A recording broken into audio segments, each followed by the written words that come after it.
Well, this is Dr. Stan here at Radio Liberty, coming to you from the hills overlooking beautiful and picturesque Monterey Bay and bringing you the news behind the news, the story behind the story.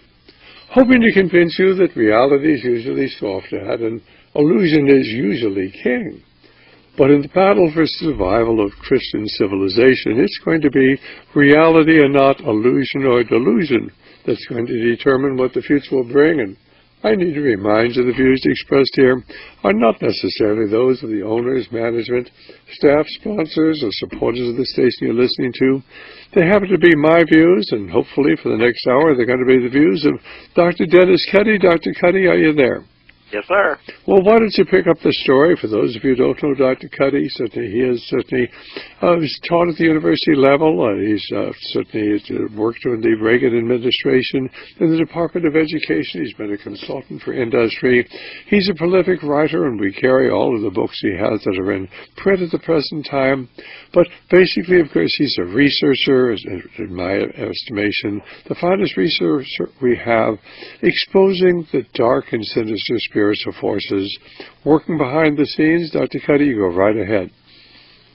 Well, as usual, I try to give some sort of comment on contemporary issues of the day before picking up with where we left off in my latest, one of my more recent News with Views column.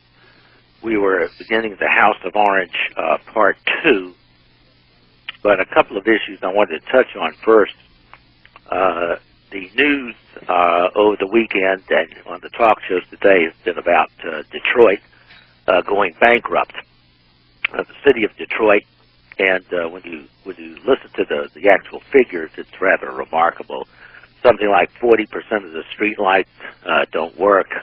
The response of police to a call in Michigan in general is 11 minutes, but in Detroit it's up to 40 minutes before the police will respond to a call. Now, some of that is a result, but not most.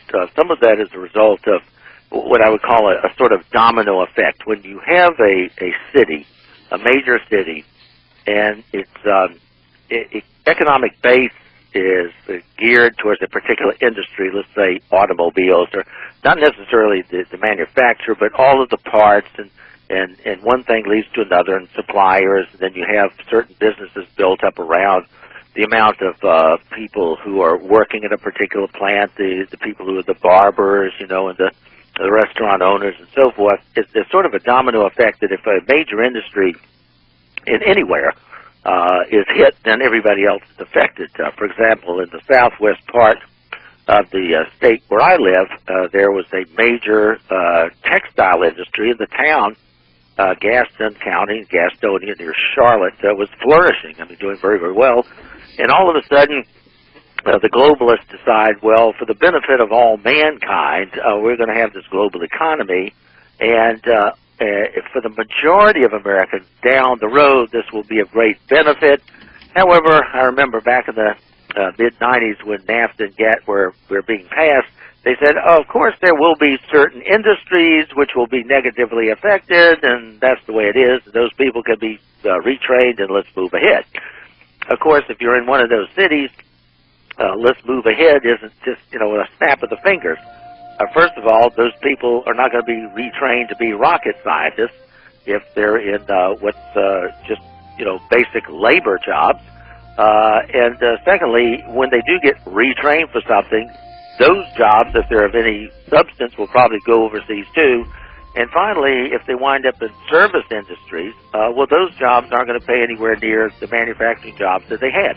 So there's a real impact, and that's to some extent what happened to Detroit, but not entirely. Most of the problem in Detroit, which we'll get to after the break, was classic mismanagement. All right, hold on. We'll be back in just a moment here with Dr. Dennis Cuddy. But Detroit has recently declared bankruptcy, and more of our cities are going the same way because the globalist policies of the invisible government.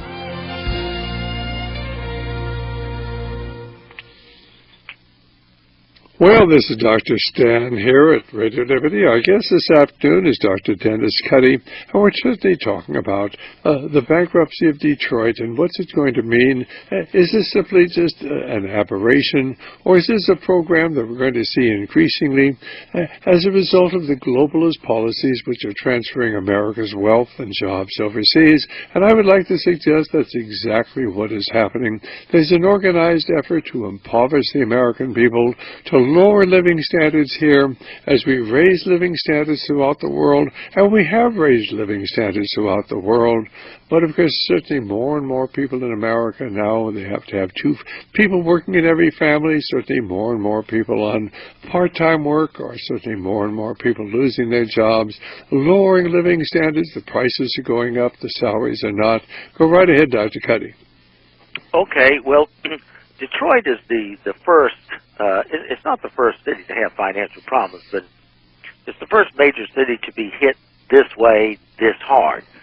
And Detroit is sort of a precursor of things to come. And Detroit's problem is that they're at a nexus here where you have the globalist policies of sending jobs overseas and lowering living standards, as Dr. Stan just said, accompanied with real, I can call it corruption or whatever you want to call it, mismanagement. So those two things together have made Detroit descend quicker than other cities, which will follow. It may be that you're in another particular state, in a major city, and if its industry, let's say the city of whatever produces widgets, and the huge industry grows up around it. And because it's such a vital part, what you have is a stronger and stronger union movement. And in Detroit, the auto workers, you demand higher and higher wages, more and more benefits, full payment of salary after retirement, a great insurance scheme till you die, and all this sort of stuff. Because the economy of the city is sort of rolling along, and you're sort of rising on this tide, and everybody's benefiting and so on. But then what happens is the globalists see that you reach a particular level, right?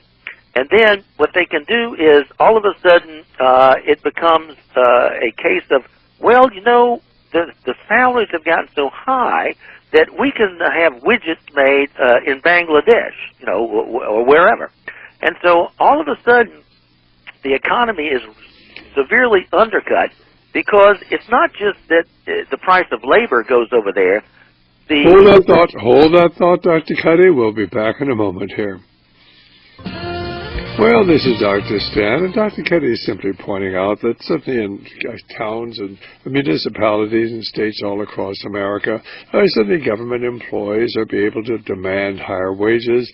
Certainly workers are able to demand higher wages and better pensions and better benefits, and things keep getting better and better until the globalists say, well, look, we can get exactly these same things made over in Bangladesh for about a quarter or an eighth of the price, so basically we're just going to transfer the jobs over there. And then, of course, the industries begin shutting down, and then there's nobody paying taxes, and the money's not going into the municipalities. You've got to start cutting back on the schools are doing it all across the country. They got to start cutting back on the pensions they pay the government employees. Everybody thinks that everything's going to be fine. They're going to retire with these wonderful benefits, health benefits and retirement benefits. But ladies and gentlemen, this whole system is bankrupt. It's morally bankrupt. It's financially bankrupt. Most of the municipalities have not put aside the money that's necessary to certainly pay the pensions, and that money, if it is set aside, is actually invested certainly in various certainly bonds, and those bonds are going down as certainly as the interest rates begin to rise. Well, the bonds are going to lose their value, and the monetary backing behind so many of the pensions and the annuities and the hedge funds and even the banks themselves are going to begin to collapse. Go right ahead, Dr. Cuddy. Yeah, and if it was simply a case of some corporation making a business decision that rather than pay workers in this, we'll call it the city X, it doesn't matter. It could be, Phoenix or Dallas, doesn't matter. And they're making a business decision that they can get cheaper labor in Bangladesh, that would be bad enough. But another three things are added to that. Number one, even though a lot of American companies have American names, they're actually owned by, somebody in Saudi Arabia or the Netherlands or somewhere. So those people could care less about the people in Phoenix who are making the widgets or Dallas or wherever. And so it's not like they have any loyalty to, to these people in these towns. It's simply a business decision. All right, that's one factor. The second factor you add to that is the power elite, and I've described this many times, and the cartoon will again be in my new book. It'll be out in about a week, called The Power Elite, Their History and Future. I put right at the front that famous 1911 cartoon where these powerful people, the power elite I call them, John D. Rockefeller, J.P. Morgan, Andrew Carnegie, and so forth, are greeting Karl Marx to Wall Street. They're standing there at Wall Street, and they're saying, delighted. And what they're saying delighted about is not Karl Marx's communism or his manifesto. Under Marx's arm, if you read the title of the book, it says socialism, because those powerful people love socialism. John D. Rockefeller, once upon a time, way back, said competition is a sin. He hates competition. We're supposed to be a capitalist free enterprise system based on competition and all the benefits thereof. But he hates competition. The monopoly capitalists hate competition. And so they love socialism because through socialism they can virtually buy politicians, whether at the national level, state level, local level, and then they can, through their contributions and persuasion, have those politicians enact rules, regulations, and laws that benefit them and stifle competition. So they really love socialism. And so what happens is those powerful people call up, U.S. Senator or whatever, or whoever, and say, I think it'd be a good thing to pass a law, which they did a couple of decades ago, that says we need to give an incentive to that corporation to move the widget manufacturing overseas. And so the senator says, sounds good to me, sir. And so they pass a federal law which actually gives incentives for corporations to relocate industries and jobs in China or somewhere. Not only that, the third prong in this attack is the powerful people, power elite, says to the senator, by the way, not only should we give an incentive for them to relocate their widget factory over in China or Bangladesh, tell you what, why don't we attach a little amendment to that federal law that says if you bring the profits you make over there back here, we're going to tax you, but if you keep the profits in Bangladesh or China, we won't tax you. Just as a little added bonus. And so when you stack all these things on top of each other, it's no wonder that Detroit is simply the first of unfortunately, a fair number of cities which are going to start to slide. Now, as I said, when all the geniuses, Rush Limbaugh, and Sean Hannity, and Glenn Beck, were saying that no way Barack Obama was going to be reelected, unemployment was too high, and so forth, I said, oh, yes, he is, because he's important to the power elite's plan. As I said then, everybody says, oh, we're going to die. Oh, the economy, Barack Obama, oh, we're going in the hole in 2013. I said, no, we're not. For 2013, and maybe into 2014, things won't be real bad. There'll be some rumblings, but come midway, say right about the time of the 2014 election, right after, beginning 2015, then the old house of cards will start to tumble. And by 2016, it's going to be really tumbling. And so, everybody will be disenchanted, say, oh, that awful Barack Obama and those awful Democrats appointed him, those bad people, they screwed up everything. So let's elect the wonderful Republican Jeb Bush and so forth. So anyway, I won't rehash that, but that's the scenario. Now, what happens is you have a case in the case of Detroit where you add to all of those financial machinations that the power elite has us going through with this global economy that they've constructed here for our great benefit. And what you add to that is the classic sort of corruption and mismanagement. Chicago has been known as a town of great corruption, but Detroit is, not that far behind. I'll give you an example. I was just talking today to a person that Dr. Stan and I both know, It's Dr. Phil O'Halloran, and he's been an emergency room physician in Michigan, I think Bloomfield Hills, and now he has his own urgent care facility that he owns and runs. And he's very good, but he also on the side used to edit a publication called Relevance, very good publication, about every month.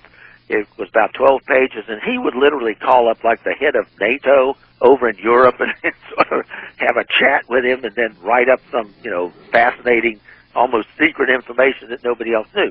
So he keeps on top of all this. And today I was talking to him, and he was describing how when he was just starting out as an intern, he was in Detroit. He was actually in Detroit doing his internship at the main hospital. And he said, this mismanagement of Detroit goes way, way, way back. He said back then in the mid-'80s, Coleman Young was the mayor of New York. And he said, now New York at that time was about 700,000 people, a fairly large city. And he said at that time, most large cities, New York City and the rest of them, had almost in every ambulance I forget the acronym, ACSU, something like that, acute care unit. It had lidocaine and resuscitation devices. If a person had a heart attack, it was right on the spot, right? He said in Detroit, they only had two in the city of 700,000. He said on top of that, one of the two was reserved only for Coleman Young. In other words, they only really had one because the other one did not leave the station unless Coleman Young, as Dr. O'Halloran said, unless Coleman Young sneezed. If Coleman Young would happen to sneeze, here comes the ambulance to save Coleman Young, the mayor. And so the rest of the people, they didn't have two. They only really had one ambulance with these. And he said people died. I mean, people literally would, have a heart attack and die because they only had two, and Coleman Young was sitting on one of them. So the corruption of Detroit matches to some extent the corruption of Chicago. So you put those two things together, and that's why you have Detroit going bankrupt. I mean, its fire trucks, some of them are like ancient. You don't. I think Dr. O'Halloran said, they're running around trying to put out fires with lawn hoses. The little hose you use for lawn. He says some of those things are really, really old and they don't work and so on. So the mismanagement is massive. The only other rival to that, but it wasn't industrial based, was I remember Washington D.C. You had Marion Barry. I remember back when I was up in Washington, he had been the mayor, and he got caught doing dirty and some things, and I think he was also getting some marijuana, cocaine, and then he gets reelected. And I don't want to be exclusive to that because my dad was born in 1915. And he was a young man in the early 30s in Boston. And he said to me, Mayor Yorty, Y-O-R-T-Y, was the mayor of Boston forever. He said, Dennis, every time they catch this guy doing something illegal, and they stick him in jail over and over again, the mayor, they stick him in jail, and every time he got out, the people kept reelecting the guy over and over again. They kept reelecting this corrupt mayor, this criminal, Mayor Yorty. So I'm not just picking on Detroit to be picking on Detroit. Like I said, Chicago and other cities, major cities, have had their corruption, and it goes back, Tammany Hall and the whole thing in the 1800s. But the point is now you have this added feature. Not only do you have corruption in Chicago or Detroit or Boston or New York, but you add to that this globalist, plot that they've got going to undermine the living standards of the country, devalue the dollar, and the dollar is being devalued and devalued and devalued, and so forth and so on. And it's all part of this long-range plan. All right, now that's enough for that comment, but something else Dr. Stan mentioned involves schools and education. So that's the subject I want to pick up next before I get to my News with Views column, because today Representative Joe Wilson from South Carolina was introducing the Student Success Act in Congress and how it had been voted on and it was going forward. It's H.R. 5, and he said basically this is to return to local control and reverse George W. Bush and Ted Kennedy's No Child Left Behind. And hold the thought. We'll be back in just a moment with Dr. Dennis Cuddy.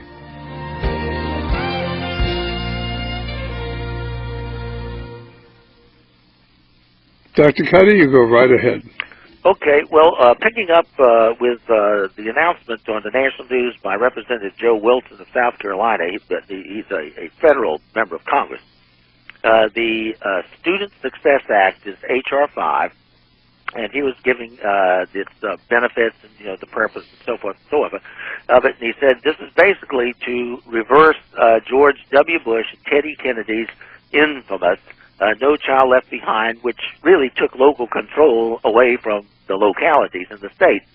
For one reason, you had to submit a plan to the U.S. Secretary of Education for his approval before you could get Title I, that's a huge chunk of money, funds sent to your state. In other words, you had to get the Fed's approval before you got money, a lot of money. It wasn't exclusively, but a lot of money.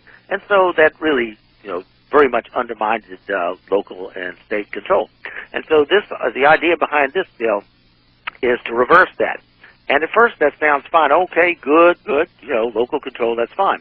And if any of your listeners want to read what I've written about this general subject in the past, for about 10 years or so, maybe 11 years, most of my articles have been online at newswithviews.com. Before that, I used to have mainly print articles in print. They might have been in Dr. Shirley Carell's Pro-Family Forum or Florida Family Forum, or in Sarah Leslie's Christian Conscience magazine, a really nice glossy publication. But most of my articles prior to that were in major daily newspapers. I had over 30 editorial page columns in USA Today, the St. Louis Post-Dispatch, which is the Pulitzer Publishing Company, the Detroit News. The Detroit News had about 30 articles there, and a lot of other papers around the country, Los Angeles Times, Washington Post, and so on. And so if you are so inclined, if you go to USA Today's website, and you go to the bottom, there's an arrow that says more. Just click the more, and then that'll lead you to another arrow that says more, and eventually you'll get to their archives. That's where you're going, to the archives, because the current website is only recent material.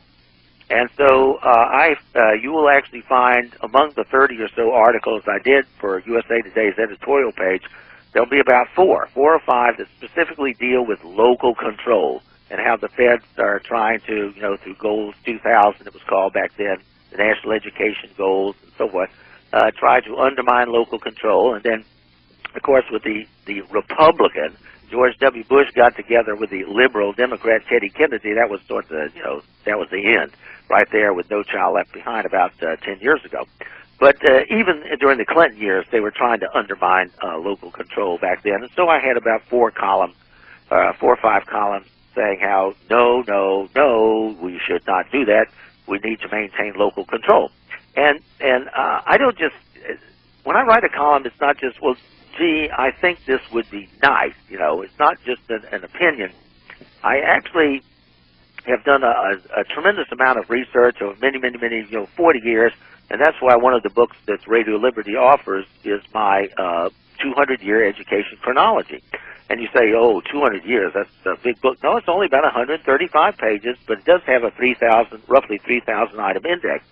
If you want to get the flow of where things have come from and where they're going. And I think it's especially useful even for people who are knowledgeable about this. For example... Hold that thought, Dennis. We'll be right back. Well, this is Dr. Stanton, and suddenly our guest is Dr. Dennis Cuddy, and we're simply talking about the things that are going on behind the scenes today. And Dr. Cuddy certainly is talking well, go right ahead, Dr. Cuddy. Right. So I will get a lot of email. There's sort of this education network. It's a very good network of people, men and women, who are really concerned and up to date about education. And today, the Common Core curriculum, and they're emailing each other all over the place, and their organizations being set up. And I think one of Dr. Stan's good friends, the head of the Eagle Forum out in California, actually has a very, very good book on the subject about Common Core, what's wrong with it. And Phyllis Schlafly, in her Education Reporter, had a front page column in this last month's issue about the sort of background of Common Core. And what I do, though, is I try and reach out to those people, and I tell them, basically I say, you're right on target, it's a good job you're doing, this is wonderful, and then I sort of add a little but, and it's not a disagreeing but, it's this but you may want to look at the 200-year chronology I did to see how this isn't just accidental, and here's where it was before and before and before and before and before. So, for example, one person was talking about how a very knowledgeable person, a very knowledgeable researcher was saying, well, yeah, look at this Common Core. You can go back to the National Education Goals 2000, School to Work. And so I said, well, yeah, and you might want to check the congressional record. Just type in D.L. Cuddy, go on there and search in the congressional record, Congress's website, D.L. Cuddy and Henry Hyde. D.L. Cuddy, Henry, because Congressman Hyde placed a couple of my articles in the congressional record of the background of School to Work and, the international implications, the transatlantic agenda, which will help explain that. And so another researcher would go back further and say, well, in the 1970s, I think Turchenko in the Soviet Union said, I said, well, yeah, that's true, but you need to go back a little further. Another one emailed and said, well, yeah, you got to go back to that Carnegie Social Studies report of 34. So I said, well, yeah, but I said, if you check just before that Carnegie report, what you'll find is that John Dewey, in his book, Individualism, Old and New, in 1929, this is 5 years before the Carnegie Report, he was saying what we're going to have, and he was the father of progressive education. You go to any school and ask them if they know the name John Dewey. Oh, wonderful man, wonderful, father of progressive education. It's great. He's well respected by 99% of the teachers. But if you look at that, he says in his book, Individualism, Old and New, he says what we're going to have and what we're about is socialism. He said, we may call it liberalism or democratic liberalism, but it's really going to be socialism. And I said, then you go back before that, the year before, and the December 5, 1928 issue of the New Republic magazine, he's just come back from the Soviet Union. Even the Soviets got wise to him and kicked him out of the place because he's messing up their system. He went over there to help them, and they thought, oh, good, real intercollegiate socialist society kind of guy, but they found that he was messing them up. They got wise and kicked him out quicker than we did. In fact, we still haven't kicked Deweyism out. But anyway, he comes back and is the December 5, 1928 issue, and he says, this is great. The Bolsheviks are wonderful. They are doing such great things in the Soviet Union. And he goes on and says they're undermining the church, they're undermining the family, and this is wonderful. And after that, of course, the NEA, the National Education Association, man, do they love this guy. He's their kind of guy, so they make him, an honorary president. And I think it's important for our listeners to understand this is what they're doing in our churches today. This is why they will not allow any teacher to mention creation, because creation indicates there's a God, and the purpose of our educational system is to destroy faith and belief in God and family and country. That's why they took mention of God and the Ten Commandments and certainly prayer out of our schools. That's why we can't acknowledge Christmas or Easter or celebrate these holidays certainly in our schools. This is why certainly no one is allowed to mention creation, and that's why they indoctrinate our children in evolution. Why? Because they want to destroy belief in God, and then in family, and then in country. Why do you think so many of our young people are in revolt today? A public educational system is aimed at destroying the integrity of our nation. And when you understand that, it makes sense, and this is why you need to get your children, your grandchildren, out of these government schools and get them into schools where they'll learn about the importance of their individual relationship with our Lord and Savior, Jesus Christ. We'll be back in just a moment. Our guest is, of course, Dr. Dennis Cuddy. We're right here at Radio Liberty, and if you have a question or comment, don't hesitate. Give us a call at 1-888-24-LIBERTY, 1-888-24-LIBERTY, or 464-8295. Well, this is Dr. Stan. Go right ahead, Dr. Cuddy. Okay. Well, picking up on what you just said about evolution and the churches and so on, In that 200-year education chronology that Radio Liberty offers, that I wrote, I think around 1973, I put a quote by Sidney Hook, and it's in the Humanist magazine, and he's talking about that. He says, we'll get the children, not by a frontal attack, but by indirection.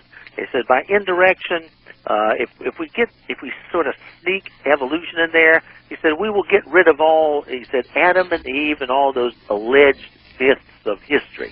That's the way he put it. Get rid of Adam and Eve and all those concepts, and then we'll have, evolution. No creation, just evolution.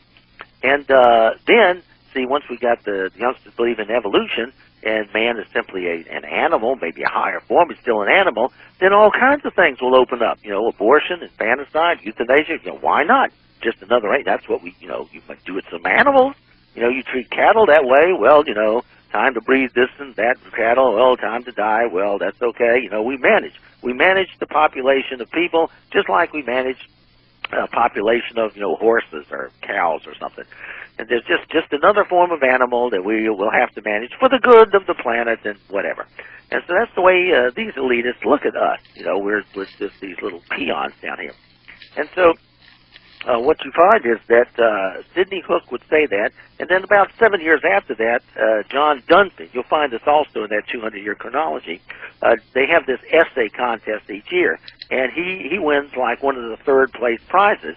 And he, in his essay, John Dunphy, in the Humanist magazine, talks about how this battle is being waged between secular humanism and what he calls the, quote, rotting corpse of Christianity, and the battle's in the schools, and he says humanism will emerge triumphant.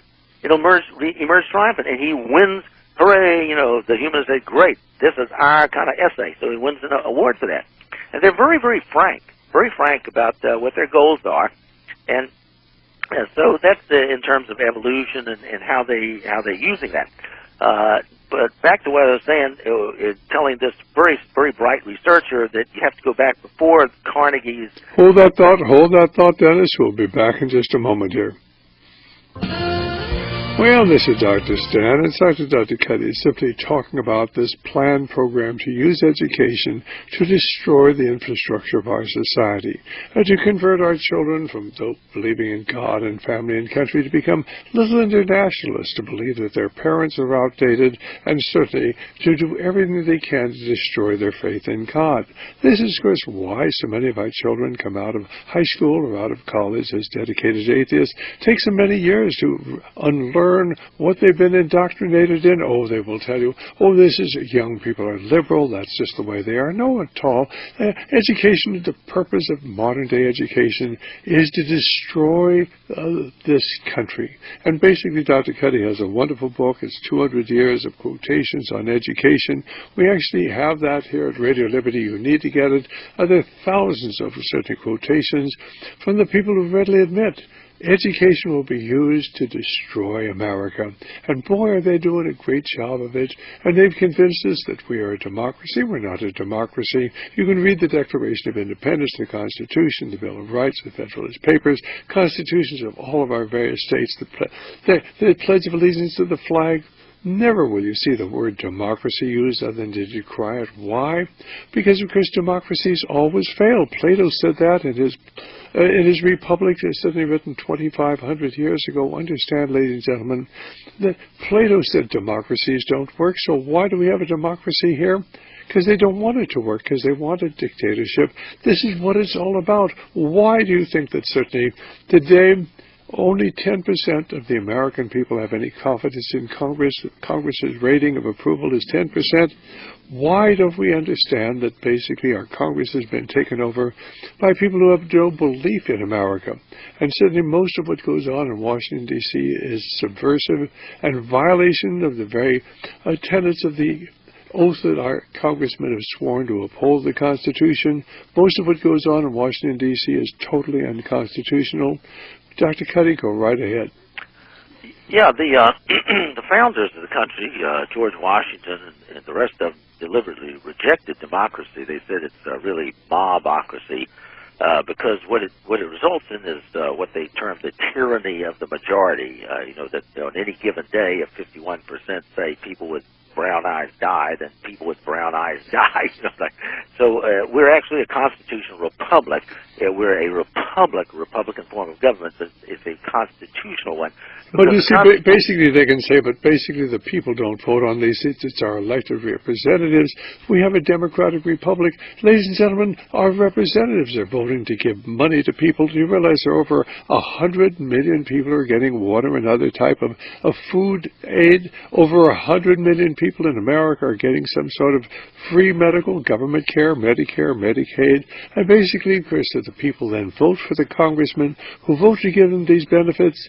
The only trouble is we can't afford them. The country's going bankrupt.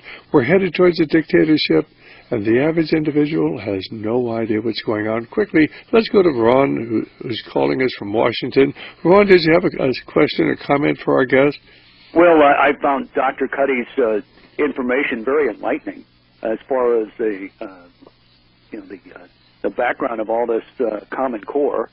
It's also been called Obama Core.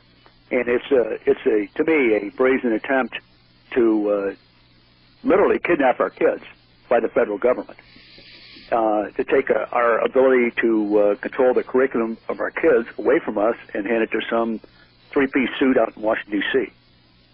And I'm running for school board, and that's one of the issues that I'm running.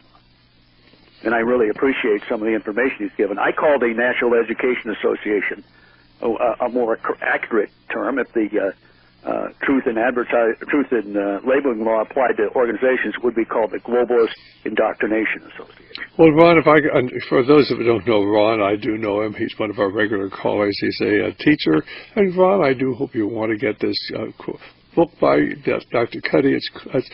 How many quotations are there in there on education, Dr. Cuddy?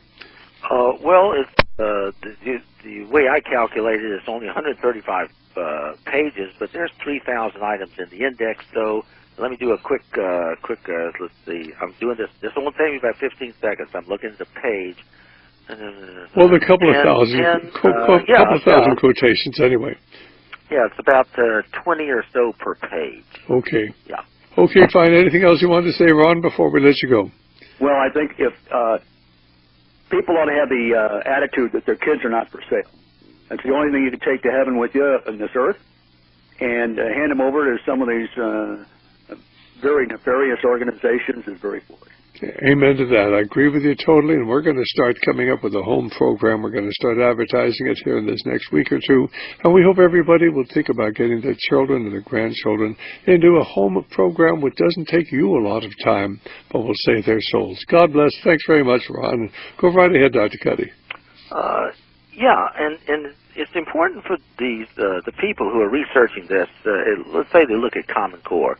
Somebody emailed me about Lou Gerstner, Jr., who is head of IBM, and he's saying something about Common Core. And I said, well, what you got to understand is 20 or so years ago, when an organization called Achieve was beginning, Lou Gerstner was one of 6 CEOs involved in that too. And at the time, and I put the quote, I had to mail it to this person, the quote. He said, we are a major employer in this particular state, and therefore we encourage all other companies and corporations to do the same thing. We are going to make our expansion decisions and location decisions based on whether the state goes along with what we have determined the proper national goals of education are. In other words, it's almost, I don't want to use a bad word, you understand what it is that he's basically doing. Say, do it or else, or we won't locate our factory in, California or Oregon or wherever. And so this attitude, and these people go way back, and what I was going to say about the person going back to the conclusions, Carnegie's conclusions report, 1934, if you look just before that, I think 1933 or 32, William Z. Foster was head of the Communist Party of America, and he had a book called Toward Soviet America. And in there, he had a very, very important part about education, how education will be used. He says, well, what we'll do in education is we'll get rid of God, school, prayer, Bible reading, and we'll do it and emphasize science, and science will emphasize evolution, and that'll get rid of creation, and, on and on and on. And sure enough, all the pretty much all the stuff that he said they would do to get us to become a Soviet type of country has come to fulfillment today. So his plan is, here, basically. And so I had, before the break, I was talking about John Dewey, 1929, his book, 1928, How the Bolsheviks Were Wonderful, Undermining the Church and the Family. And so I was telling this people, but you go back before that, around 1920, and there's a judge, who's John Hylen, Hylen, he's running for mayor of New York. And I have these old articles, like from the New York Times, 1920, and I put these in the chronology. So you'll find this in my 200-year education chronology. And he says, what we got to do is, if I'm elected, they make these platform speeches, if I'm elected, I'm going to get rid of those Rockefeller agents in control of our schools who are trying to make our youth like his term is the coolies in China. And so if you look at today, in school to work and now Common Core and so forth, they're still trying to do that. And so I said, well, that's 1920, but you want to go back one more year. And then 1919 was volume 3 of a series by Arthur Calhoun. And I put this in my 200-year chronology, and it's sort of the social history of the American family. And he begins by saying, the American family as we know it today really goes back to the days of savagery. These individual families. No, we don't. Society needs to be in charge of the kids. And he goes on and describes how we're going to have socialism. And, here's what we'll have: kindergartens will go down to the cradle. We'll get the children younger, 4 years old, 3 years old, 2 years old, down there, get them out of the home, get them out of the home, get them to the nursery center. And we want the women, we want to get those women out into the workforce. And, where does all that come from? Well, in my books, I put 1895, Friedrich Engels, who co-authored with Marx the Manifesto. He wrote a long article about that. He says, yeah, we want to get the women out of the home and into work, give them enticements, more money, respect, all this stuff. Get them out of the home. Why? Well, because we have more workers, quote, workers of the world unite. That's the communist movement. But also, then we can get the kids. See? He said, you just give us 2 generations. That's all we need. Just 2 generations, and we'll change those little kids into little communists. And I think it's so important people understand. Basically, we're talking about a planned program to get women working. Why? To get them out of the home so that children would be more dependent upon the schools. They would not have a maternal influence. And basically, they then wanted to condition our children, turn them away from God and from family and country, convert them into this being citizens of the world. Isn't it wonderful? I mean, we're all working for peace and love, and what a wonderful world we're going to have. And ladies and gentlemen, look at the world they've created. The people that are being slaughtered, as we've slaughtered 100,000 innocent civilians over in Syria. Does anybody really care? Do you care about the hundreds of thousands that we slaughtered in Iraq? We went in there because, Saddam Hussein was a terrible guy. You've forgotten we put Saddam Hussein in power in 1979. And you can go up on the Internet. You don't have to believe a word I say.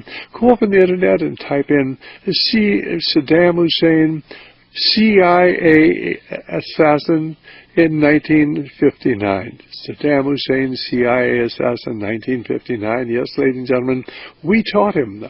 Your government, your tax money taught Saddam Hussein to become assassin. He really wasn't very good back in 59, but he did develop us, certainly under our tutelage, until he took power, and we put him in power in 1979. And then we used the fact that he was the terrible, terrible individual who'd killed all these people, so we could go in and kill a lot more civilians. This is not imaginary. This is real.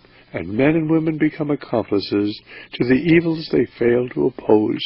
But fortunately, we do have access to the Internet today. You can check out everything we say. And if you doubt that this is Luciferian, simply go to the Trilateral Commission's website, trilateral.org, trilateral.org, trilateral.org, and look at their logo.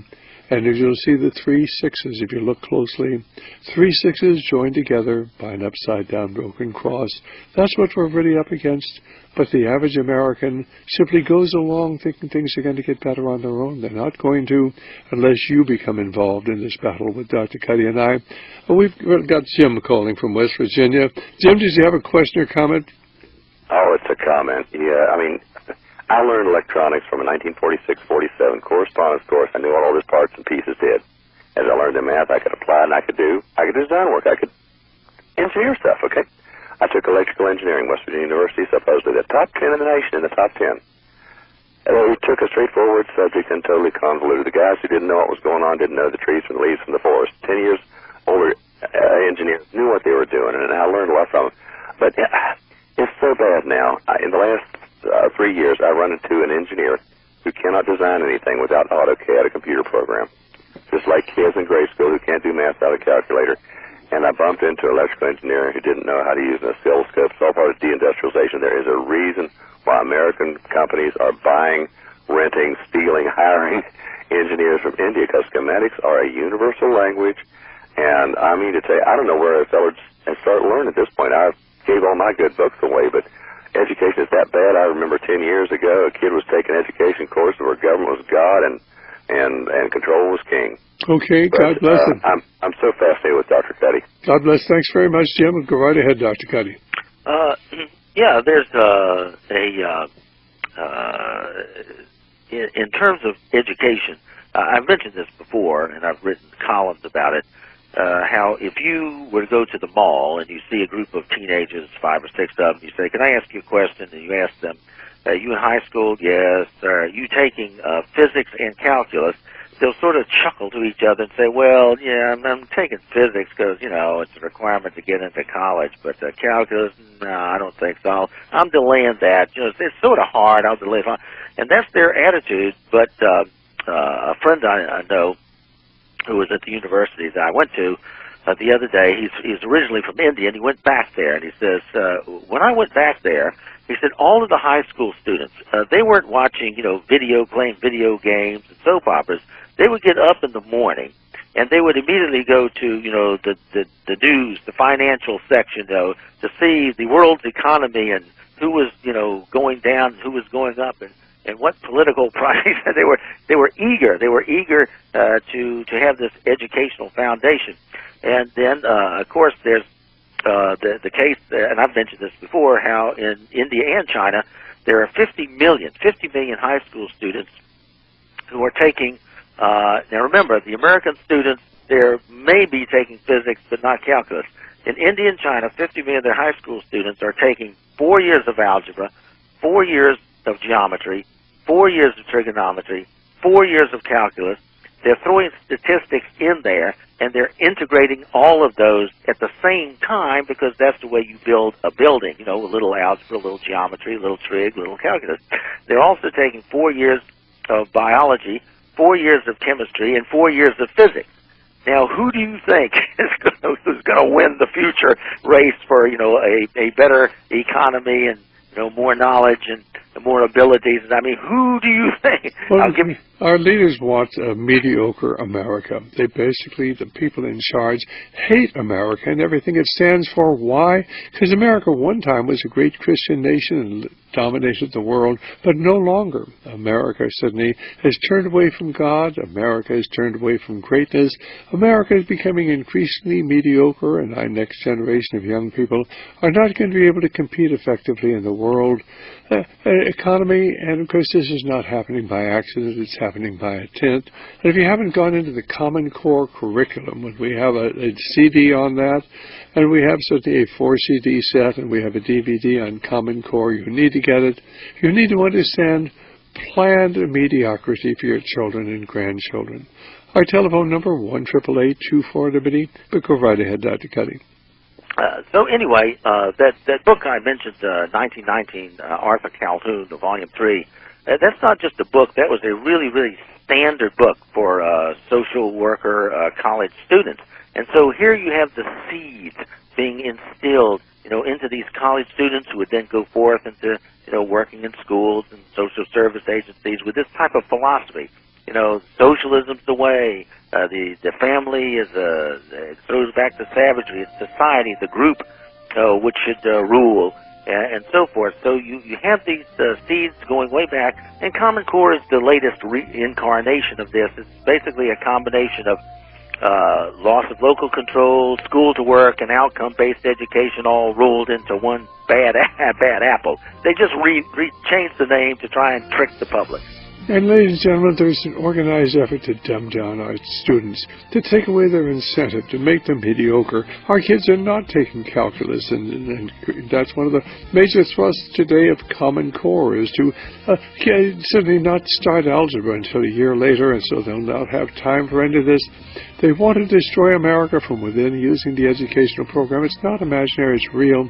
We are under attack today from within. Well, Dr. Cuddy, you've got 3 minutes to wrap up the program. Okay.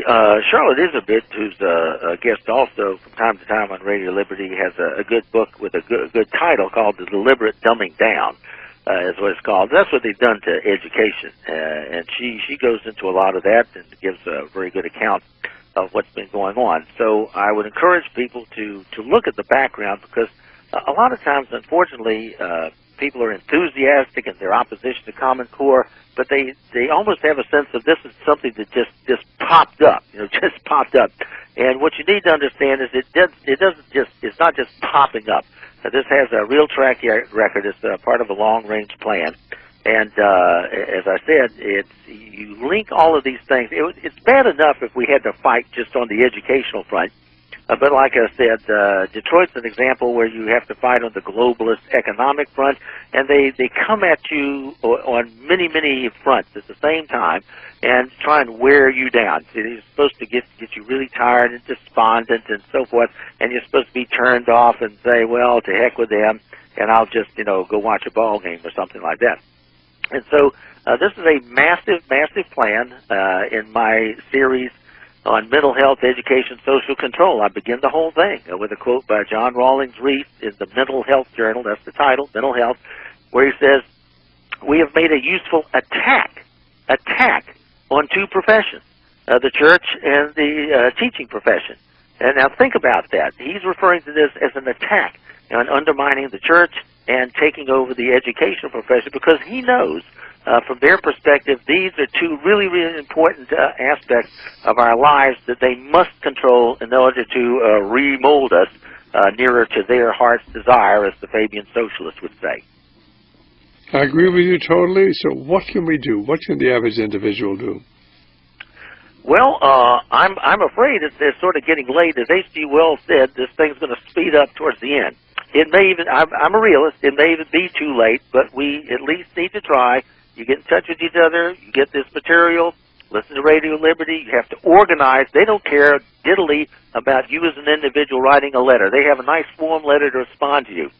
You have to have an organization in your locality and start there. It's an uphill battle, but if you want to try, that's the place to try first. Amen to that. Well, I guess it's been Dr. Dennis Cuddy. We're talking about the very real problems that face America today. And if you're not involved, ladies and gentlemen, then you become part of the problem, because men and women do become accomplices to the evils they fail to oppose. And there is an organized effort. These things are not happening by accident. The enemy is not the terrorists or the communists or the fascists. They're right here in America. Dr. Cuddy, thank you so very much for being with us. Always a pleasure to have you with us. Thanks for having me. God bless. Okay, fine. Well, I guess it's been Dr. Dennis Cuddy, and certainly we hope that you enjoy his programs as much as we enjoy putting them on. Basically, we carry all of Dr. Cuddy's books. If you've never read his book, The Power Elite and the Secret Nazi Plan, we have it. We also have his 200 years of quotations on education, and basically there are about 3,000 quotations there about this program to use education to destroy America. And you can get Dr. Cuddy's books, The Power Elite and the Secret Nazi Plan, or there's other books by calling 1-800-544-8927. But I specifically recommend his 200 years of educational quotations. 200 years of educational quotations. And give us a call at 1-800-544-8927.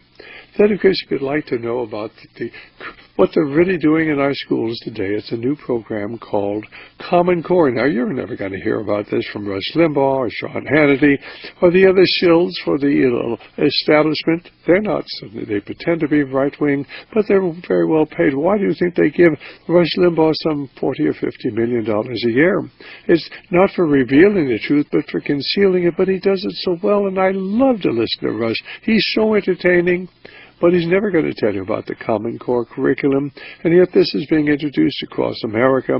We have a 4-CD set on Common Core. We have a DVD on Common Core. And we have a book on Common Core. They're all available by calling 1-800-544-8927. 1-800-544-8927. What is Common Core? Why, it's the new Common Core curriculum that is being introduced all across America. And its goal is mediocrity, ladies and gentlemen.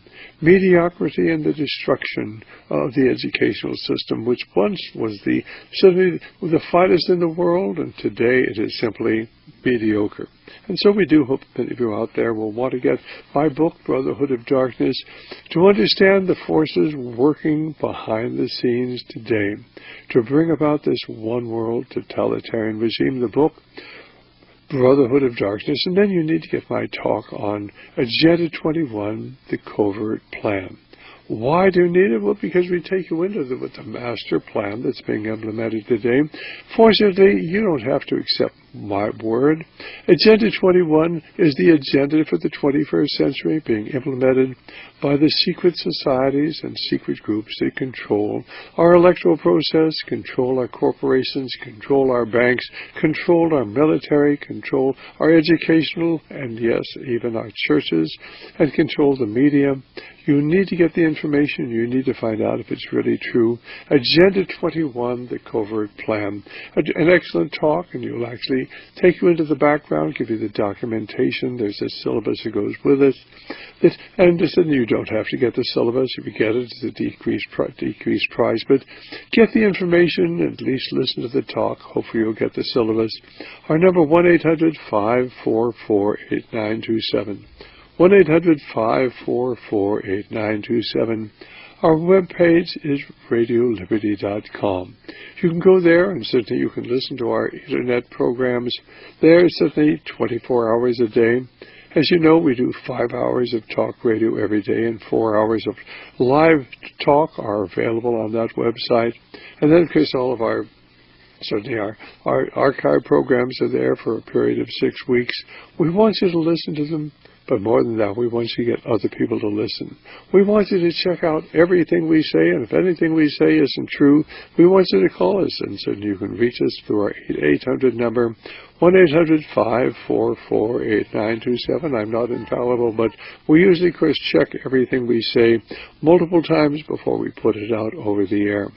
We were involved in a spiritual battle for the souls of men and the survival of Christian civilization.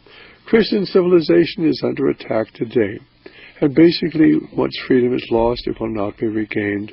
Are you going to join us in this struggle, or are you going to sit back and say, oh, well, it's not my battle. It is. Freedom was lost. Will be lost forever.